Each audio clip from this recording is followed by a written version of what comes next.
What's up, guys? Wanted to do a video on the newest ride that we've added to the fleet here. It's a 2023 Rivian R1S, so it's their SUV. No, I'm not pro electric over, gas or diesel engines. I've had this on order for years and years now, and it finally came in, so we went and got it. Put on like 70 miles on it now, and the thing is one of the best driving cars I've ever been in. Like, insane best driving cars. Immediate power, so quiet, so comfortable. They did a fantastic job. It's just one of those things that if you go electric, right, you have to consider recharging at your house, how much that costs, first gas. You have to plan your trips, make sure you have a stop along the way. If you have kids like I do, that means you have to go somewhere, sit at a charging station, and obviously, if you have kids, they're gonna be crazy in the back. So that could be a whole thing in itself. But I want to kind of go through some of the features that I've discovered just from a few days of driving. So this is the little key fob. They also give you two of those little credit card things, and you can also use your phone, which is super cool. But we'll start with the frunk. Have your space up here, and it's a decent amount of space. This is about, let's say, 20 inches, and that's about 52 inches wide. Then you have space down below. Add a little bit more. It has a drain if you want to use this as a cooler, like I've seen in some commercials. Cool. Biggest thing that I see benefit for using this front trunk situation is that if it's cold out, it's winter, and you have stuff in the back, you don't have to let all the hot air out. You don't have to let dogs out if they're hanging in the back, kids or whatnot. So it's nice. It's kind of uninterrupted. Back.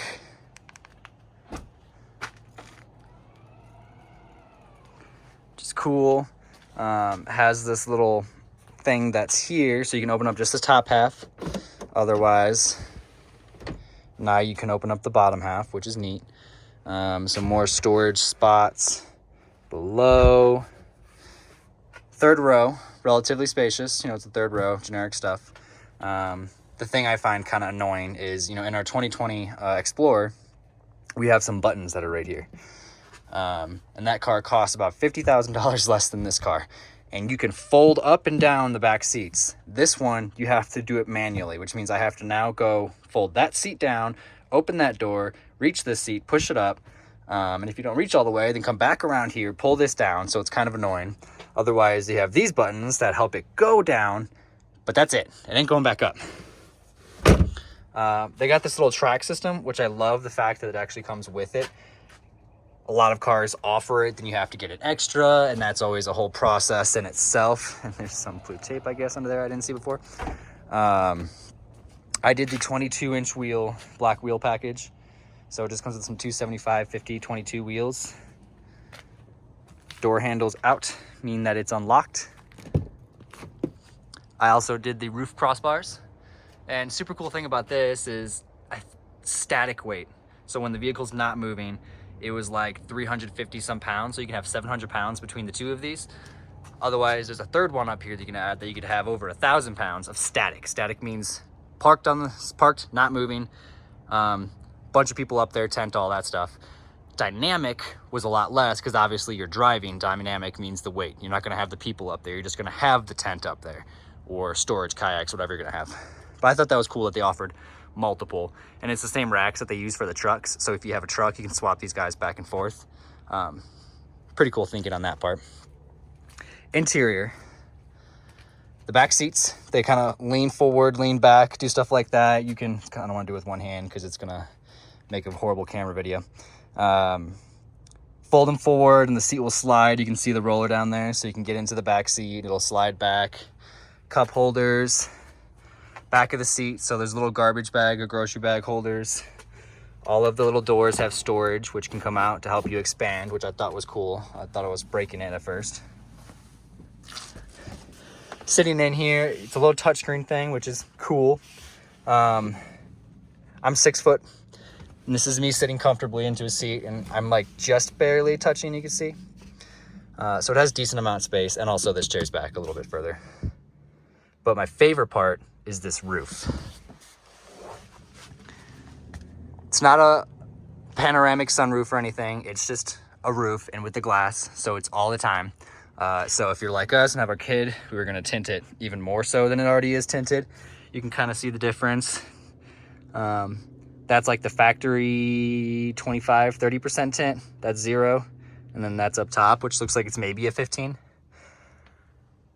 We would go darker, but it's super cool just because it looks nice. Back seat has one as well, so for the dogs. Amongst my other favorite feature is the audio system in this. Now, a lot of vehicles, like for example, on the new JLs and the Gladiators and stuff, they use the Alpine system, and I think those things are way too bass heavy. It's great because not a lot of cars come with bass, and they have bass at lower volumes, but they lose a lot of the mids, and then they have highs because they're all 3-inch speakers. This doesn't have crazy lows until you get to high volumes, usually around 20s where I set it at, and then it sounds fantastic. But the reason I love it so much is there's speakers in the headrests, there's speakers up here, speakers in the back, in the doors, in the high end of the doors, same concept there, up there, and then also in the corners. So there's like 20 speakers, and I mean actual speakers. And it just makes it so you don't have to turn the volume up very loud in order to get a happy sound where you are in the vehicle. That's what I like.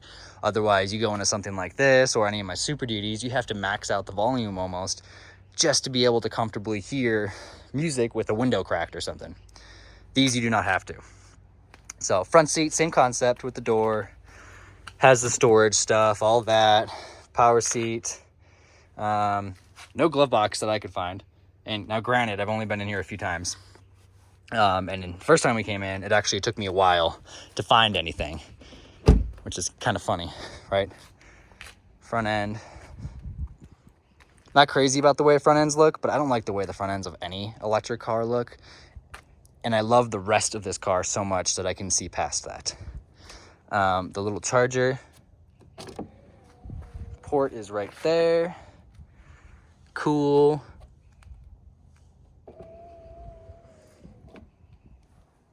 Neat. Driver's side, same thing.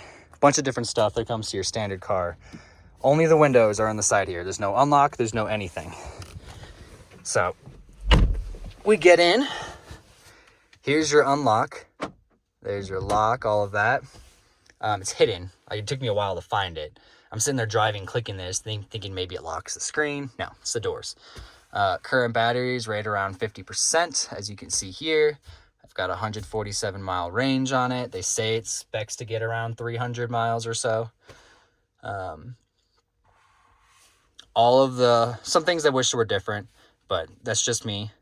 You have to click and go into the settings to get all the actual stuff to work versus having just a little button. You want to increase the rate of the air, you have to jump into here. You'll have the power on, and then you have to go and adjust everything separately, and it just gets kind of annoying.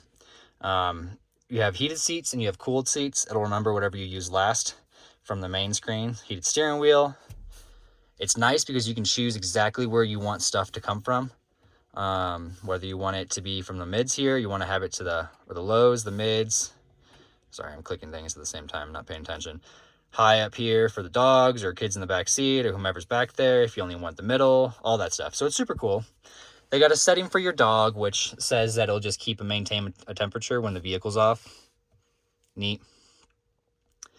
Maps as normal. The audio screen. And one reason why I like the audio screen is I'm a little bit of an audiophile. I love being able to actually adjust the hertz of everything and not just going to bass, treble, mid, all of that stuff, right? They give you predetermined settings that you can go to, which is nice. The enhanced makes it pop up, like I said, to the top speakers and everything, which is super cool. This screen, which is what it is normally on, has all your different settings. So turn the car on here.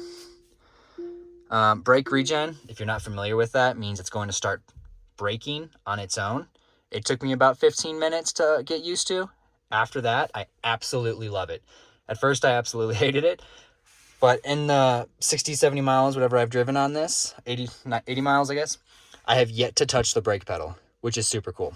It just makes it so I can just leave it and focus on the gas pedal, and it's less stuff to think about. Ride height, you have a few different settings. You can lower it, you can raise it, you can stiffen the shocks, you can soften the shocks. Stability, which actually makes a big difference when it's on and off.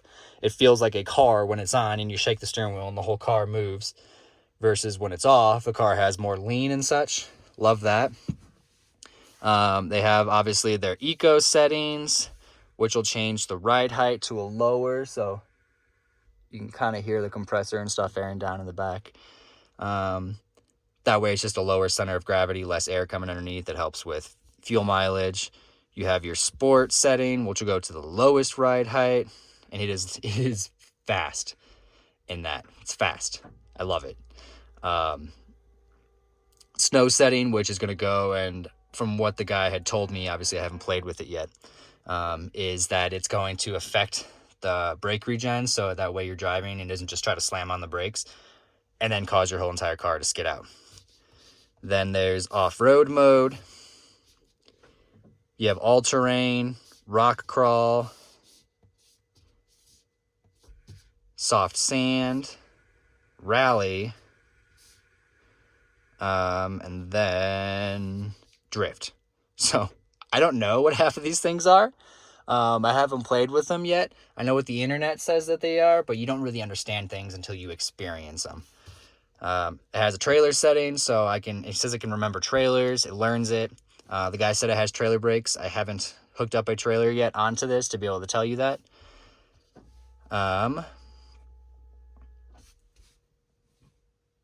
You can open up everything from the side here. Car wash mode just goes so all the sensors on the outside of the car turn off, so that way it doesn't try to open the front trunk or the side doors or mirrors or anything of that matter. Cameras, the 360 camera, and then your front camera, or if you're in reverse and you have a backup camera. One thing I learned is, kind of when I was in reverse, you would think for $100,000, which is what this costs currently, it would have a better quality back camera. My Jeeps have a better quality back camera than this does. It is just, if it looks fuzzy on your screen, it's 3 times as fuzzy in real life. And then just your overall charge settings. You can set to what limit. They don't recommend always 100% charging. They say if you're doing what type of driving that you're doing. If you're doing more short drives and you're okay with charging every single day kind of thing, they'll keep it at like 65%. If you want to get more mileage, they'll go to 75. And then if you're going long distance, it'll go 85 or 100. But the more you charge, full charge to the batteries, the lower life that they have. So they recommend you not doing as much. But there's a whole bunch of things, and I've just been sitting here every time I drive it, going through, trying to figure stuff out, what I'm doing and everything. Because obviously this is all new to me. Now, as I've gotten older, I've loved having this spot open. The only downside I see in this, and I would imagine that there will be aftermarket stuff, is it's a wasted space. Like, am I putting a backpack right here? What is this giant cubby for?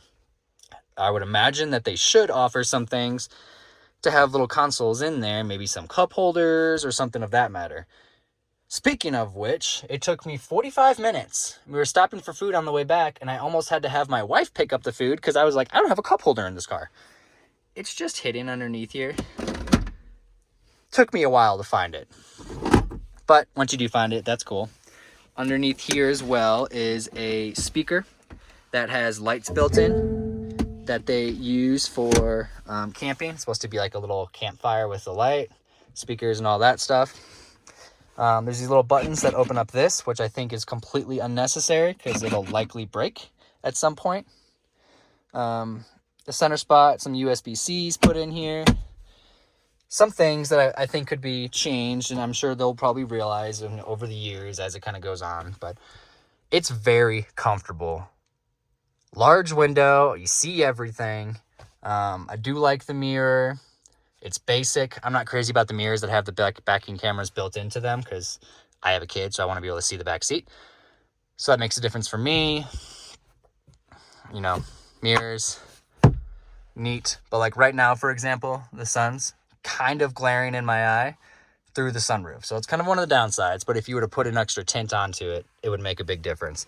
Now, one of the things that I really dislike is while you're driving, this is your volume, forward, back, all that stuff. This does nothing. This does nothing while you're driving. I don't understand the point of it. There's no buttons on the backside. I think that they should have put the volume and stuff on the backside like they do on most other cars nowadays. And then 2, this is what you see while you're driving. So, I mean, you have the car. It shows when the brake lights are on. It'll tell you that you have a little blinker. If you can see that, has stuff going. It tells you when your headlights are on. It shows cars that are in front of you and around you, which its sensors are horrible. It has cars all over the place when they're not all over the place. It does have a driving assist, and what that means is it'll help steer a little bit, but it will not steer for you. Now, when you're driving, there will be lines that are around you because it's detecting the lines on the road. If you live in a crappy road area like me, where there's a lot of maintenance fixes and stuff like that, it'll see a big crack and tell you that it's a lane, and it'll throw the entire car over. And it has almost put me into other cars multiple times. So I got to see if that's a setting to turn off, because it kind of drives me insane a little bit. But it is nice to have a little bit of assistance. The other thing I don't like is, like I said, I live in an area where you have a lot of turnoffs, so they'll merge the road to the right and then come right back to the left again just to fit a turn lane. I just drive straight through them and cross over the lines when there's no oncoming traffic or anything. It freaks out. It'll try to swerve you over, and then it beeps at you like crazy. Anytime you come near a line, it beeps at you. If there's roads, like if I was driving and this crack was right here, like on my driveway, it would beep at you because it thinks there's a lane there. Small stuff like that. And then second, I wish they had some of these gauges on the center console here. There's more than enough space to fit something up here. I do like that it has a map right here. I do like that it has a vehicle and shows all that stuff. I do like that it has basic battery, setting, all that stuff. But anytime I'm sitting here driving and I want to check on something, I have to, it's not just like turning your head, because I can't read those small words while driving. If you can see, it's kind of far away. So you have to kind of lean over, be able to hit these settings. Anytime I'm in audio and want to get over to something, I have to reach all the way over onto this side. It's just small stuff like that it makes it act as if your passenger is the one doing all the work. Now, I get it because they don't want you to do it while driving. Well, then make it so I can do it from the steering wheel hands-free type of situation. Small stuff like that. It has Spotify built in, super cool. Your regular radio, whatever tune-in radio is. It does not have XM, I realized. Tidal, whatever that is. Alexa, you can turn that on. I opted not to, and I just use my phone and then stream my music.